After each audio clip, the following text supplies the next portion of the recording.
of interest to my electorate. One of them is intervention of the devolution. The other is the direct intervention of national government.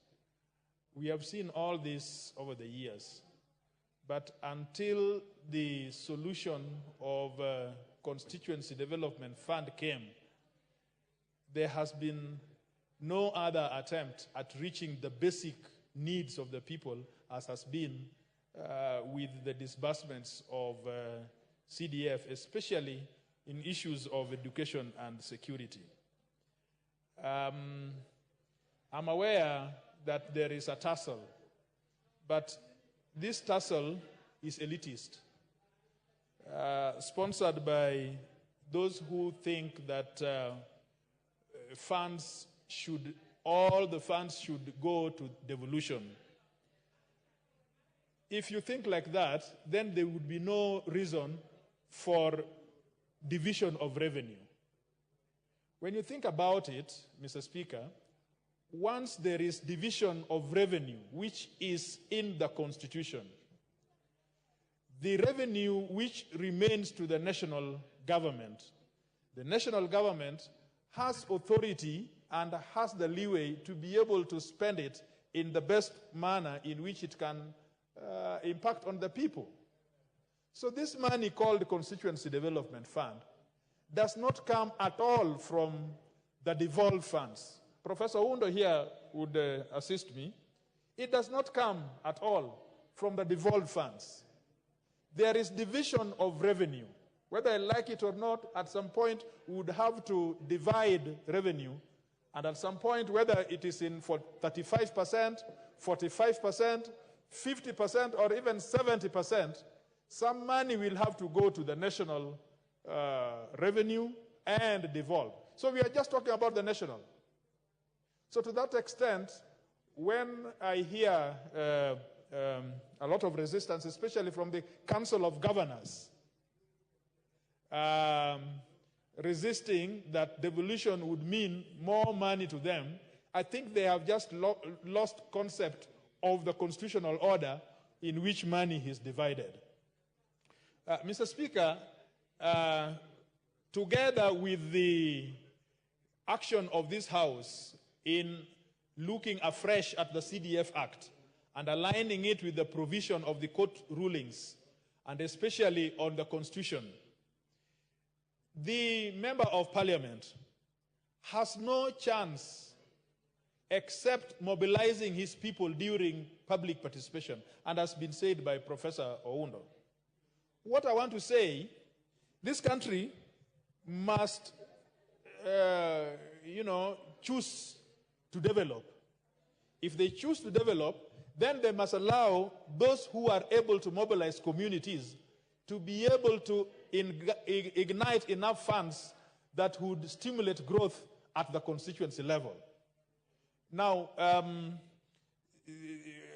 some of us, we earn our salaries, and my salary is enough to pay for the services. As I stand before you here, my salary has been paid. I have no appetite, I have no interest in putting my fingers in monies which I don't have legislation authority over. In fact, one would say that now I don't have money to spend on funerals, on weddings. Maybe at some point I will urge the House to allocate, if at all the economy recovers, so that I can have money to pay for funerals and weddings.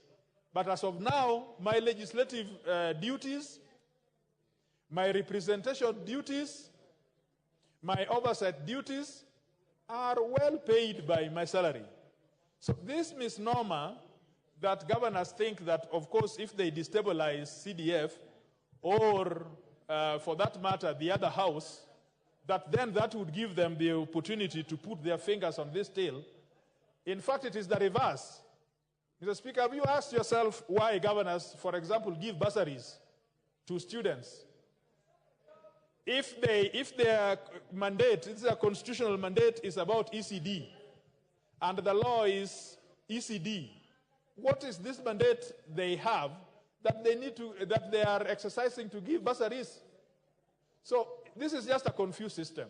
We have to come to order so that monies are concentrated where the Constitution has directed them to be. I thank you, Mr. Speaker. Honorable KAJWANG, did you say governors are giving bursary to secondary and university students? I am shocked, Mr. Speaker, that the bulk, I've never had a governor give ECD, and I'm waiting for governors to be able to give scholarships for the bright children in preparatory 1 and preparatory 2. I'm waiting for that day when a governor will call nursery students to give ECD.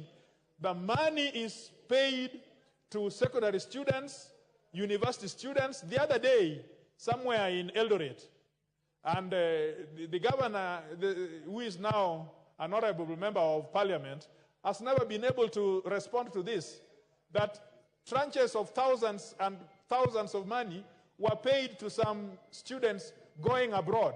This is a student going to do master's and postgraduate diploma. Why would you want to put public funds to equip a boy who is now going to go into postgraduate training while you are unable to afford schools, primary schools, ECD schools? So I think that governors I do not know what kind of the devil that has walked into our system, but really the devil is walking within our system in some way that we are impervious to reason, Mr. Speaker. I thank you, Mr. Speaker. KAJWANG, the Honorable Ferdinand Wanyonyi. Thank you, Mr. Speaker, for the chance. I think I've been sitting here the whole day, and thank you for this chance.